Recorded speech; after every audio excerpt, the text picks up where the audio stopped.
எந்த இடையூறும் இல்லாமல் முழுமையாக நடத்தி முடிக்கணும். பூஜை பாதியில் தடைப்பட்டு நின்றுடுச்சுன்னா அதுக்குண்டான பலன் அப்புறம் கிடைக்காம போயிடும். சுவாமி, நீங்க சொன்ன மாதிரியே எல்லா ஏற்பாடையும் நான் பார்த்து பார்த்து பண்ணியிருக்கேன். எந்த இடையூறும் இல்லாம பூஜை நல்லபடியா நடக்கணும் சுவாமி. என் சந்தேகம் சரிதான். ஆச்சாரியார் சொல்றத பார்க்கும்போது இது சாதாரண பூஜை மாதிரி தெரியல. இதுக்கு பின்னாடி வேற என்னமோ இருக்கு.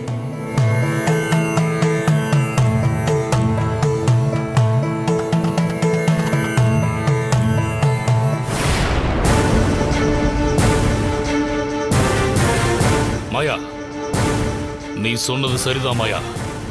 பூஜை பண்ண வந்த ஆச்சாரியாரு அசோக் கிட்ட பேசுனதை பார்க்கும்போது இது சாதாரண பூஜை மாதிரியே தெரியல. நீ சொன்ன அந்த கற்பரட்சாம்பிகை பூஜை தான். அததான் நான் முன்னாடியே சொல்லிட்டேனே.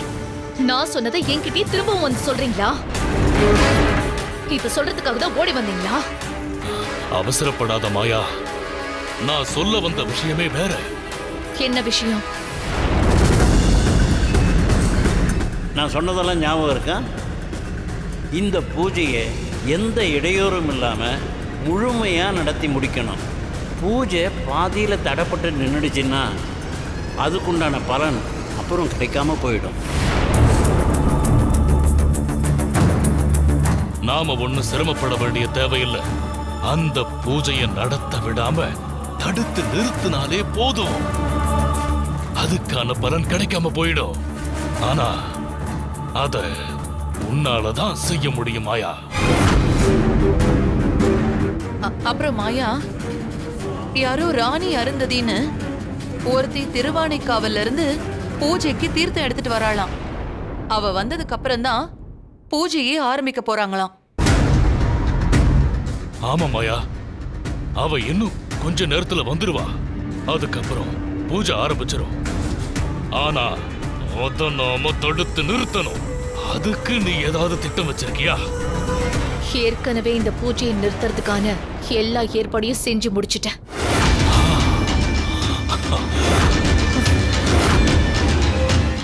அவங்க நினைச்ச மாதிரி எதுவுமே நடக்க போறதில்ல.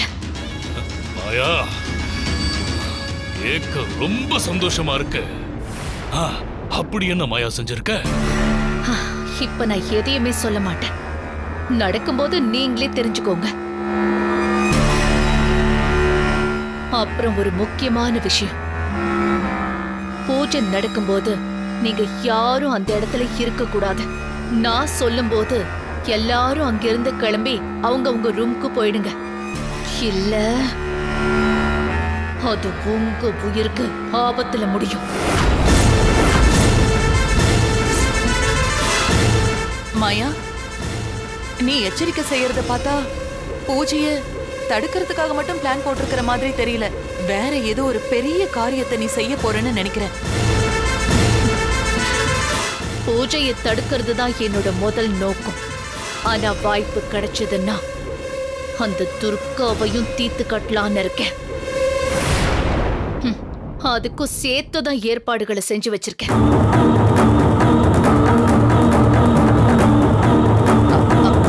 மாயா, அது என்ன மாதிரி ஏற்பாடுன்னு சொல்ல? அதான் சொல்லிட்டனே. இன்னும் கொஞ்ச நேரத்துல இங்க நடக்கிறத பார்த்து நீங்களே தெரிஞ்சுப்பீங்க. அது வரைக்கும் அமைதியா இருங்க.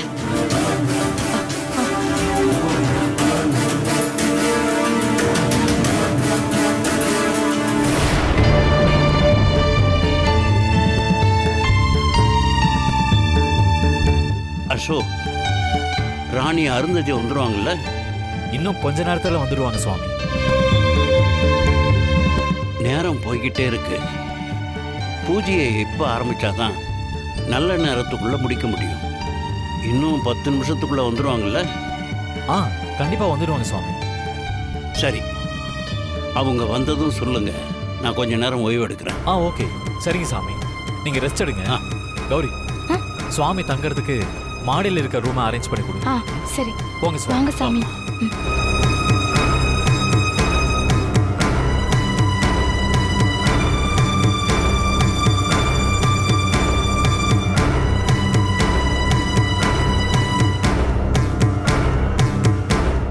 சாமி, எனக்கு ஒரு சந்தேகம். கேளுமா, எனக்கு பதில் தெரிஞ்சா சொல்ல போறேன். இல்ல, இந்த பூஜைய நீங்க எந்த காரணத்துக்காக செய்ய போறீங்க? சித்தப்பா கிட்ட கேட்டா இது ஒரு சாதாரண பூஜை தான்னு சொல்றாரு. ஆனா இத பார்த்தா அப்படி தெரியலையே. ம், இங்க இருக்கிறவங்க யாருக்கும் வராத சிந்தனை இந்த பொண்ணுக்கு மட்டும் வந்திருக்குன்னா இவளுக்கு அந்த அம்மனோட அருள் இருக்கணும். கண்டிப்பா இவ புத்திசாலி தான். உங்க சித்தப்பா சொன்ன மாதிரி இது ஒரு சாதாரண பூஜை தான்மா. கர்ப்பமா இருக்கிற பொண்ணுங்களுக்கு வழக்கமா செய்யற பூஜை தான். இதுல வேற எதுவும் சிறப்பு இல்லை. ம்ஹும். ஆனா எனக்கு அப்படி தோணல சாமி. எளிய பூஜைன்னு சொல்றீங்க, ஆனா எதுக்காக இந்த பூஜைக்கு திருவானைக்காவல்ல இருந்து ஒருத்தவங்க தீர்த்தம் எடுத்துட்டு வரணும்? சொல்லுங்க சாமி. மா, ஏழை குடும்பத்தை சேர்ந்தவங்களா இருந்திருந்தா இந்த பூஜையை சாதாரணமாக செஞ்சிருப்பாங்க. ஆனா இது ஜமீன் குடும்பம் இல்லையா, அதனால தான் திருவானைக்காவல்ல இருந்து தீர்த்தத்தை எடுத்துட்டு வர வச்சு பெரிய அளவுல செய்ய போறாங்க. அவ்வளவுதாம்மா வித்தியாசம். இல்ல சாமி, நீங்க சொல்றதெல்லாம் என் புத்தி நம்பினாலும் மனசு ஏத்துக்க மாட்டேங்குது. எனக்கு என்னமோ இந்த பூஜைக்கு பின்னாடி வேற என்னமோ இருக்குன்னு தோணுது. ஒருவேளை என் சித்திக்கும் அவ வயித்துல இருக்கிற குழந்தைக்கும் ஏதாவது ஆபத்தா? எதுவா இருந்தாலும் சொல்லிடுங்க சாமி. அழாதம்மா, நல்லவங்க கண்ணீர் சிந்தக்கூடாது. நீ பயப்படுற அளவுக்கு ஒன்றும் இல்லை. மனசை அமைதிப்படுத்திக்கிட்டு உன் சித்திக்கு நல்லது நடக்கணும்னு அந்த ஆத்தாள மனசார வேண்டிக்க, நல்லதே நடக்கும். சரிங்க சாமி, நீங்க ரெஸ்ட் எடுங்க. ஆ, பரவாயில்லையே, இந்த பொண்ணு நம்மள மாதிரி சரியா கணிச்சிருக்காளே. ஆச்சாரியா சாமிகளும் உண்மையை சொல்லாம மறைக்கிறாரே, வேற எப்படி இதை கண்டுபிடிக்கிறது? நிச்சயம் ஏதாச்சும் வழி கிடைக்கும். பொறுத்திருந்து பார்ப்போம்.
ஓஹோ, நீதான் ராணி அருந்ததியா?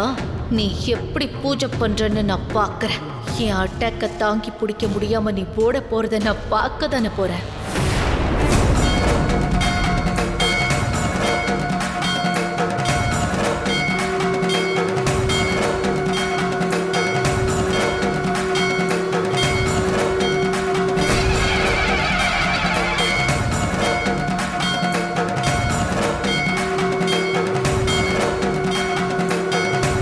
வணக்கம். வாமா. சுவாமி, இவங்க தான் ராணி அருந்ததி. இந்த பூஜையில பஞ்சபூதத்துல நீர் தத்துவத்தை மையப்படுத்தி பூஜை செய்ய வந்திருக்காங்க. அதுக்காக பஞ்சபூத தலங்கள்ல ஒன்னான திருவானைக்காவல்ல இருந்து தீர்த்தம் எடுத்துட்டு வந்திருக்காங்க. ஓ, வணக்கம் சுவாமி. உங்களை பத்தி நான் நிறைய கேள்விப்பட்டிருக்கேன். ரொம்ப சந்தோஷமா. நீங்க எந்த ஒரு எதிர்பார்ப்பும் இல்லாம எங்க பூஜையில கலந்துக்க வந்திருக்கீங்க. உங்களை நான் வரவேற்கிறேன். பூஜையை ஆரம்பிச்சிடலாமா? சரிங்க சுவாமி. சரிம்மா.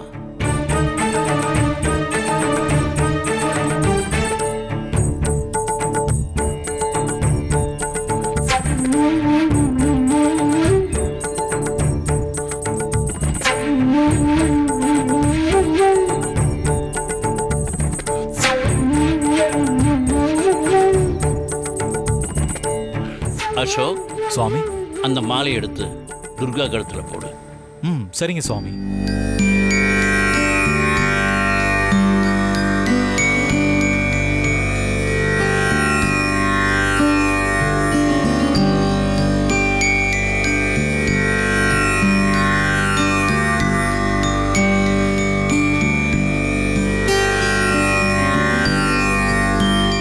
கர்ப்ப ரட்சாம்பிகை பூஜை செய்யக்கூடிய சுமங்கலி பெண்களுக்கு கண்டிப்பா ஆன்மீக அறிவு இருக்கணும். அந்த தகுதி இருக்கிறவங்க தான் இந்த பூஜையை சிறப்பா செஞ்சு முடிக்க முடியும். ராணி அருந்ததி அதுக்கு தகுதியானவங்களான்னு நான் சோதிக்க போறேன். இப்போ அவங்க கிட்ட சில கேள்விகள் கேட்க போறேன். தாராளமா கேளுங்க சுவாமி. திருவானைக்காவல்ல எந்த வகையான சாப விமோச்சனம் நடந்துச்சுன்னு உங்களுக்கு தெரியுமா? முற்பிறவியில சிவகணங்களான மாலியவானும் புஷ்பதந்தாவும் சாபத்தால சிலந்தியாகவும் யானையாகவும் பூமியில பிறந்தாங்க. தங்களோட சாபத்தை தொலைக்க நிறைய புனித தலங்களை தரிசிச்சிட்டு கடைசியா திருவானைக்காவலுக்கு வந்து சிவபெருமானை பூஜை செஞ்சாங்க. யானை காவிரியிலிருந்து நீர் எடுத்துட்டு வந்து சிவனை வழிபட்டது. சிலந்தி சிவலிங்கத்தின் மேல் சருகுகள் விழாமல் இருக்க வலை பின்னியது. இருவரது பக்தியையும் பார்த்த இறைவன் அவங்களுக்கு சாபத்திலிருந்து விமோச்சனம் கொடுத்தாரு. அதனாலதான் அந்த ஸ்தலத்துக்கு திருவானைக்காவல்னு பேர் வந்தது. எல்லாருக்கும் புரிகிற மாதிரி ரொம்ப எளிமையா திருவானைக்காவல் புராணத்தை சொல்லிட்டீங்கம்மா. இந்த பூஜை செய்யறதுக்கு தகுதியான சுமங்கலி பெண் நீங்க தான்.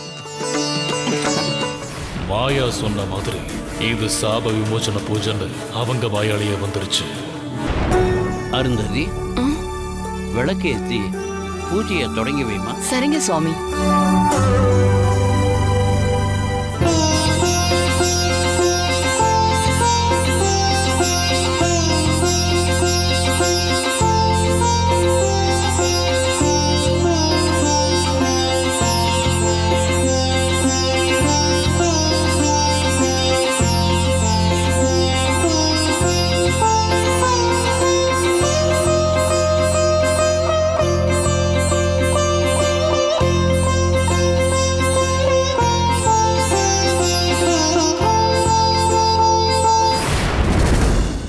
ஆரம்பிச்சிருச்சு.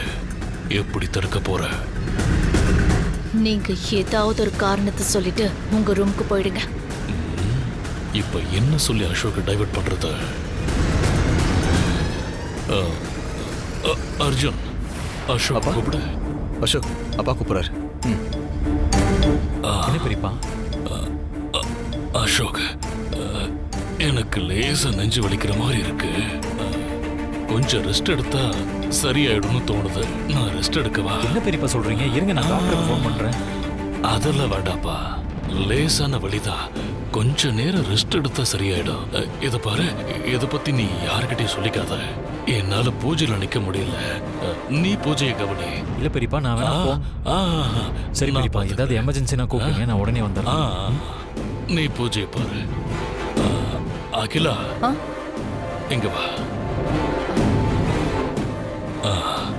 எனக்கு ஒரு மாதிரியா இருக்கு. கொஞ்சம் மாடிக்கு கூட்டிட்டு போ.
இது அவளோட வேலை தானா? இதனால தான் மாயா இங்க இருக்க வேணாம்னு சொன்னாளா? இனி இந்த பூஜை நடந்த மாதிரி தான்.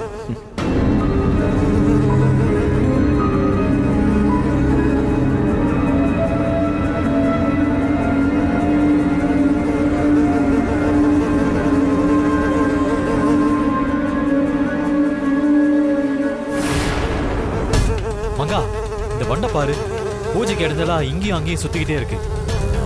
ஏதாவது பண்ணி அதை துரத்தி விட. ஆ சரி.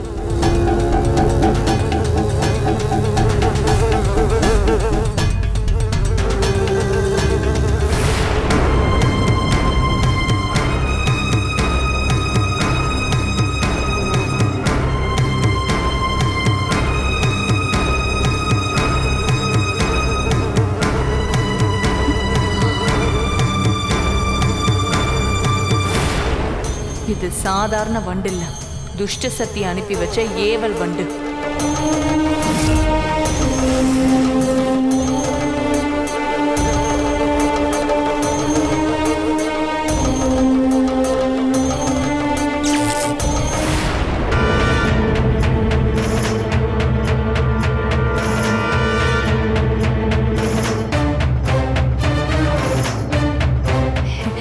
நீங்க பூஜையை கண்டினியூ பண்ணுங்க.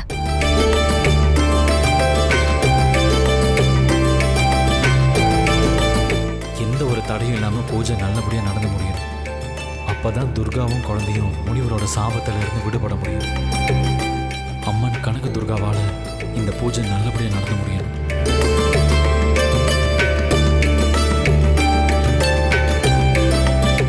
அசோக், நான் கூட அந்த கருவண்டு பூஜையை கெடுத்துருமோன்னு பயந்துட்டேன்.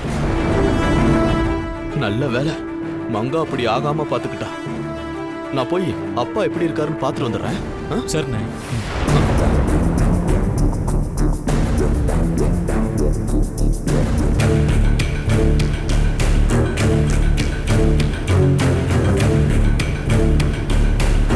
அப்பா அப்பா அப்பா, என்னடா ஆச்சு? ஏன்டா இப்படி ஓடி வர? அங்க பூஜை நின்றுச்சா? ஐயோ அப்பா, எல்லாம் போச்சு. அந்த மங்கா எல்லாத்தையும் கெடுத்துட்டா. என்னடா சொல்ற? ஆமாப்பா, பூஜை நடந்துட்டு இருக்கும்போது திடீர்னு எங்க இருந்தோ ஒரு கருவண்டு வந்து அந்த ராணி அருந்ததிய சுத்தி சுத்தி வந்து தொல்லை கொடுத்துச்சு. அந்த பூஜைய நிப்பாட்ட பார்த்துச்சு. நான் கூட பூஜை நின்னுருமோன்னு நினைச்சேன். ஆனா அந்த மங்கா அவ எல்லாத்தையுமே கெடுத்துட்டா. ஐயோ, அவ என்ன பண்ணா? அந்த மங்கா திடீர்னு ஒரு கொசு பேட்டை எடுத்துட்டு வந்து அநியாயமா அந்த கருவண்டை அடிச்சே கொன்னுட்டா. அந்த மங்கா மட்டும் அங்க இல்லன்னு வைங்க, இந்நேரம் அந்த பூஜையே நின்னு இருக்கும்பா. மாயா, இந்த மங்காக்கு புத்தி கித்தி ஏதாவது கெட்டு போச்சா? ஏன் இப்படி முட்டாள்தனமா நடந்துக்கிறா? ச்சே. ஜமீனையா, டென்ஷன் ஆகாதீங்க. மங்காவை அப்படி பண்ண சொன்னதே நான் தான்.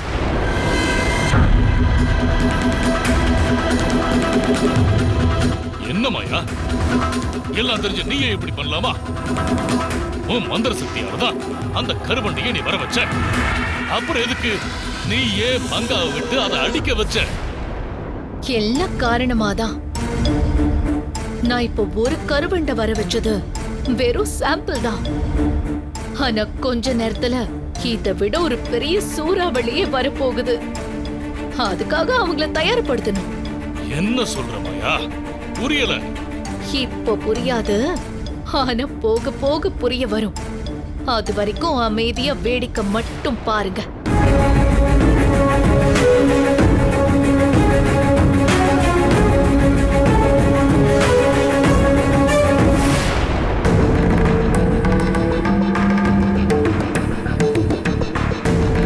அம்மா, நான் சந்தேகப்பட்டது சரியா போச்சு.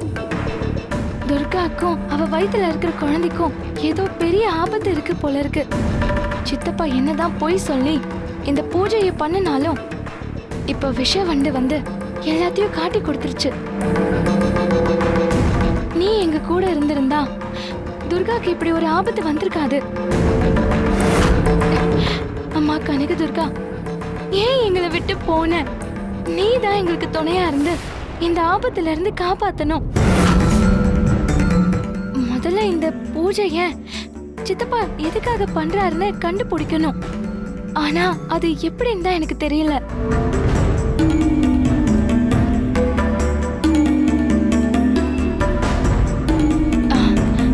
சித்தப்பா தண்டத்தையும் ருத்ராட்சத்தையும் கொடுக்கறதுக்கு ஒரு சாமியாரை பார்க்க போயிருக்காரு.